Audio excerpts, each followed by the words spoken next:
विश्वव्यापी महामारीको रूप लिएको कोभिड-19 को संक्रमण सम्बन्धमा संक्रामक रोग ऐन 2020 को दफा 2 अनुसार देहाय-बमोजिमको आदेश जारी गर्ने, सोको सूचना नेपाल राजपत्रमा अतिरिक्ताङ्क गरी प्रकाशित गर्ने। 1. देहायका सेवा र कार्यहरू हाललाई सञ्चालन नगर्ने शैक्षिक संस्थाहरू जसभित्र विद्यालय, कलेज, ट्युसन सेन्टर, तालिम केन्द्र पर्छन् लगायतका कुराहरू। अनुमति प्राप्त बाहेकका अन्तर्राष्ट्रिय र आन्तरिक उडानहरू, मैले जे भन्दैछु यी सबै नगर्ने भित्रका नै हुन्। फेरि म स्मरण गराउँ, तोकिए बाहेकका अन्तर्राष्ट्रिय सीमा नाकाबाट हुने आवत जावत, सबै प्रकारका सभागोष्ठी, तालिम, सेमिनार, सबै प्रकारका प्रदर्शन, भेला तथा सम्मेलन, cinema hall, party palace, dance bar लगायतका मनोरञ्जन स्थल, सार्वजनिक पुस्तकालय, सङ्ग्रहालय, चिडियाखाना, स्पा, सेलुन र beauty parlour, swimming pool, gymkhana लगायतका हेल्थ क्लबहरू, सपिङ मलहरू, समूहमा खेलिने खेलकुद र खेल मैदानमा हुने प्रस्तुतिहरू, सबै प्रकारका धार्मिक तथा सामाजिक स्थलहरू, यात्रुवाहक सार्वजनिक सवारी साधन, त्यसमा पर्यटक सवारी साधन समेत हो, त्यो अहिले खोलिएको छैन, र काठमाडौँ उपत्यकाको हकमा काठमाडौँ उपत्यकाभित्र र अन्य जिल्लाको हकमा सोही सम्बन्धित जिल्लाभित्र मात्र जोर बिजोर प्रणालीमा सञ्चालन हुने निजी सवारी साधन बाहेकका अन्य निजी सवारी साधन, यी सबै चाहिँ हाल सञ्चालन नगर्नेमा परेकाहरू हुन्।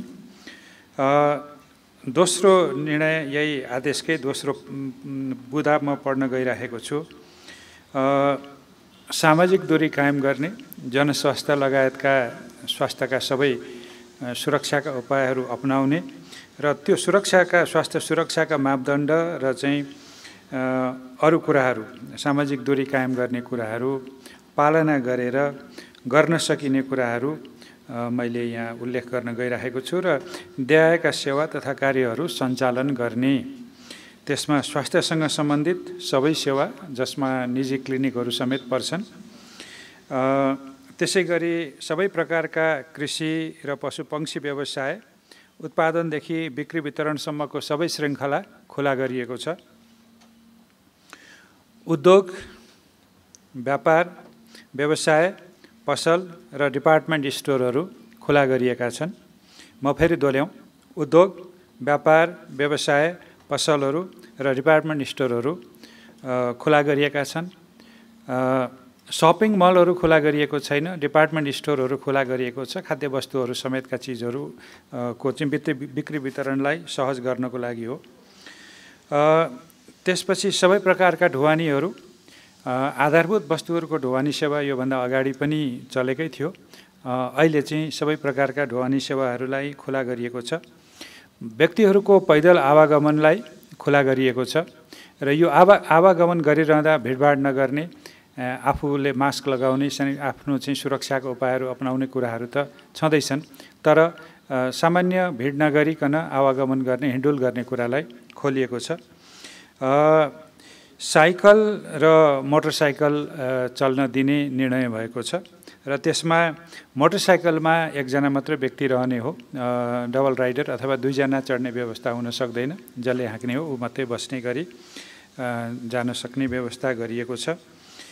त्यसपछि खोलिएको अर्को यातायातको क्षेत्रमा काठमाडौँ उपत्यकाको हकमा उपत्यकाभित्र र अन्य जिल्लाको हकमा सम्बन्धित जिल्लाभित्र मात्र जोर बिजोर प्रणालीमा सञ्चालन हुने गरी निजी सवारी साधनहरू चलाउन दिएको छ। ती भनेका निजी व्यक्तिहरूका निजी वाहनहरू हुन् जसमा चालक बाहेक थप 2 जना मात्र त्यसमा सवार हुन पाउने यसको चाहिँ निर्णय हो। त्यसपछि खोलिएका अरू क्षेत्रमा फोहोर मैला व्यवस्थापन पहिलेदेखि पनि खुलै थियो, यसलाई हामीले थप सजिलो बनाउन खोजेका छौँ। विद्युत, दमकल, एम्बुलेन्स, सञ्चार, प्रसारण र हुलाक सम्बन्धी सेवा यो पहिले पनि थियो, यसलाई हामीले निरन्तरता दिएका छौँ। ब्याङ्क तथा वित्तीय संस्था, सहकारी र बिमा सेवा, यो सेवा पहिले हामीले निश्चित सङ्ख्यामा मात्रै, निश्चित समयमा मात्रै भनेका थियौँ, अहिले हामीले यसलाई मन्त्री परिषदको निर्णयपछि यिनीहरू खुला गरिएको छ। नर्सरी र वनजन्य उद्यमहरू त्यो सम्बन्धी व्यवसायहरू पनि अब खुला भएको छन्। कृषिकै अङ्गको रूपमा पनि यिनीहरू चलिरहने हुनाले र यिनीहरू अलिकति बढी ग्रामीण परिवेशमा पनि चल्ने हुनाले यिनीहरूलाई चाहिँ खुला गर्ने निर्णय भएको छ। विकास आयोजनाहरू खास गरी निजी क्षेत्रबाट प्रवर्धित विकास आयोजनाहरू, खास गरी पूर्वाधारका आयोजनाहरू, जलविद्युतका आयोजनाहरू समेतका यस्ता आयोजनाहरू पनि अब निर्बाध सञ्चालन गर्ने भन्ने निर्णय भएको छ। त्यो निर्माण कार्यलाई सुचारू गर्न, सञ्चालन गर्नलाई हामीलाई निर्माण सामग्री चाहिन्छ। त्यसो भएको हुनाले नदी तथा खानीजन्य पदार्थको उत्खनन, सङ्कलन, ढुवानी र बिक्री वितरण पनि पूर्णतः खुला गरिएको छ, जसले गर्दाखेरि आधारभूत निर्माण सेवाको लागि निर्माण सामग्रीको अभाव नहोस् भन्ने सरकारको ध्येय हो। त्यसपछि रेस्टुरेन्टको क्षेत्रमा केही अलिकति खुकुलो गर्न खोजिएको छ। त्यो भनेको रेस्टुरेन्टबाट प्याकिङको माध्यमबाट र टेक अवे सेवाको माध्यमबाट रेस्टुरेन्टको खानाहरू सेवा लिन सकिने व्यवस्था गरिएको छ। रेस्टुरेन्टमा बस्ने भिडभाड गर्ने होइन, तर प्याक्ड खाना र चाहिँ त्यसै गरी टेक अवे भनेको आफूले त्यहाँको प्याक्ड खाना घरमा लिएर जानको लागि, आफ्नो परिवारमा बसेर खानको लागि अथवा कार्यस्थलमा लिएर जानको लागि चाहिँ रेस्टुरेन्टहरूबाट खाना सङ्कलन गर्न सकिने पनि निर्णय गरिएको छ। त्यसपछि होटलको सन्दर्भमा क्वारेन्टाइनका लागि तोकिएका होटल र यातायातका साधनहरू चाहिँ सञ्चालन गर्ने, तर क्वारेन्टाइनको लागि तोकिएका होटल बाहेक अरू होटलहरू अहिले सञ्चालन नगर्ने निर्णय भएको छ। त्यसपछि अर्को एउटा चाहिँ सहज गरिएको क्षेत्र सरकारी कार्यालय हो। शिक्षण संस्थाका कार्यालयहरू हुन्। शिक्षण संस्थाको पठन पाठन होइन, तर कार्यालयहरू हुन्। गैर सरकारी र निजी क्षेत्रका कार्यालयहरू पनि हुन् र ब्याङ्क तथा वित्तीय संस्थाहरू पनि हुन्। यी सबै 2 सिफ्टमा चल्छन् र बिहान 8 बजेदेखि दिउँसो 1 बजेसम्म एउटा सिफ्ट चल्छ र दिउँसो 1 बजेदेखि साँझ 6 बजेसम्म अर्को सिफ्ट चल्छ।